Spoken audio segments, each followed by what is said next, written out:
Better materials, more features, and a lower price.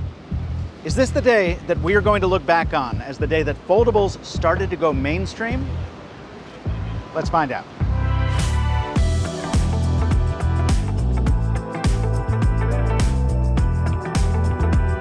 I've just spent 1 hour with Samsung's Galaxy Z Fold 3 and Z Flip 3, and my first impression was that this generation felt a bit iterative, like an iPhone on an S year.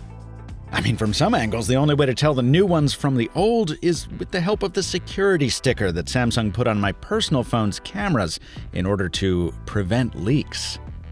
Fixing the barn door after the horse is already gone, but hey, I get it. But there are more upgrades peppered in than it first appears, especially on the smaller phones, so let's start there. I finally found a phone case gaudy enough for me.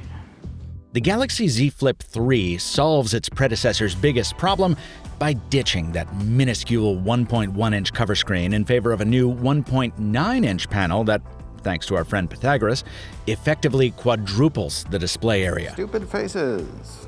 That means you can now actually read entire text messages without opening the phone, something you really couldn't do before. And it also gives you room for custom clocks, wallpapers, widgets, even some animated animal friends that surprised me during my hands-on. The new Flip also just looks great. The Gorilla Glass Victus casing has gotten a fancy facelift with two-tone color options now totaling 7, bracketed by a more angular aluminum chassis that Samsung says is about 10% stronger than prior generations. And in a much bigger deal, finally, both Flip and Fold are certified to IPX8, capable of taking a bath under 1.5 meters of fresh water for up to 30 minutes. Now, that's a big win for the foldable world, but still, don't be too careless with it at the beach. Because water can still enter either phone through the hinge, the phone relies on an internal coating to prevent damage, so seawater or even chlorinated pool water are things you want to avoid. And sadly, the X in that IP rating means these things are not dust-tight either. On both models, Samsung still relies on micro brushes within the hinge to keep it clear of debris. Inside, the Flip 3's display has been upgraded to correct my biggest complaint about last year's. It's bright enough that now you should be able to see it better in the sun. The refresh rate has also been bumped to 120 Hz for the smooth scrolling befitting a flagship phone, and ditto for the cover display on the Fold 3. And on both Flip and Fold, when you slide your finger across that screen, you'll no longer feel the rubbery mess of last year's TPU screen protector. There's still a factory-applied top layer, but it's now made of a substance called PET, which is more flexible, less prone to bubbling up, and it just feels better. Under a fingertip, it's very similar to the ultra-thin glass that actually makes up the screen underneath.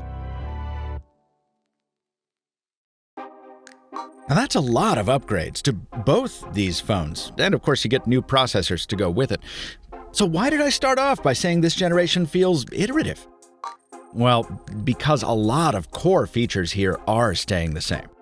The Flip's battery capacity is the same as last year, and on the Fold it actually came down by 2%. More frustrating, each phone's primary camera array is also the same as last year, at least on the spec sheet. Now look, I've taken some wonderful photos with both the Fold 2 and Flip 5G over the past year, but I've also taken a lot that really should have come out better, considering how expensive this family of devices is. Recycling those cameras is a clear indication that Samsung's key motivator this year was to hit a price point. Another one being that there won't be a charging brick included in the box. Of course, there is one major camera change, and that comes on the Fold 3, but it's cosmetic. In a bid for a more consistent canvas, Samsung has hidden the internal selfie shooter beneath the primary display. I actually don't mind the effect, which isn't as bad as my camera makes it out to be, but Samsung made a big sacrifice on resolution here, with only a 4-megapixel sensor. The company justifies that by saying most Fold owners used the cover camera for selfies, and the inner camera more for video calls. But as one of those owners, I can tell you, the inner camera still comes in handy for selfies, because, especially in flex mode, that's the only camera you have that can give you a preview of the shot. My initial thought is that this change probably was not a great call. Thankfully, the last update I'm covering today is much more useful. This is the first year in a decade that Samsung isn't releasing a new Galaxy Note, so it's passing the torch to the Fold family in the form of the S Pen stylus. Two of them, actually, a $49 Fold edition for the essentials or a $99 Pro model with more advanced Bluetooth-enabled features like remote camera shutter. Both pens also have a clever retractable tip to prevent you from damaging the Fold's display by pressing too hard. Sadly, Samsung couldn't find space for a silo in the Fold 3's casing, so if you want to sheathe that smaller S Pen, you'll need to spring for the $79 combo pack that includes a case with a special sleeve. There's a lot I can't answer about these phones after just an hour, like how those inner camera selfies will turn out on the Fold 3, how well the new millimeter wave 5G works on the Flip 3, and whether the troubling fatigue cracking issue from the last generation has really been fixed by these displays, which Samsung says are now 80% stronger and capable of 200,000 folds. Those answers will have to wait for my initial and long-term reviews, which I'll achieve as always by buying these phones once my review units have to go back to Samsung, and what I pay for them is what you'll pay for them. The Fold 3 will come in 3 colors, starting just under $1,800, while the Flip 3 makes history for a foldable by launching a penny below the 4-figure mark at $999. When you consider that last year's prices were $2,000 and almost $1,500, respectively, and when you stack up this year's aggressive trade-in offers, it seems clear that for Samsung, this isn't just a passing fad, but a genuine play to make foldables the new next big thing. I'm all aboard for that, because the more success Samsung enjoys in this space, the more motivated the competition will be to challenge that success with their own interpretations of what I consider to be the most fun phones of the past decade.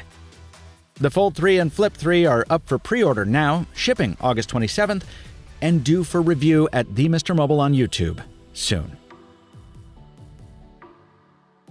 Be sure you're subscribed so you don't miss those, and if you want to see how the last generation of foldables aged, my Z Flip and Motorola Razr long-term review is up now, and my Fold 2 long-term review drops soon as part of my Into the Fold series.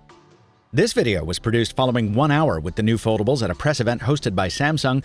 As always, the manufacturer received no editorial input, copy approval rights, or an early preview of this content, and it provided no compensation for its production. Until next time, thanks for watching, and stay mobile, my friends.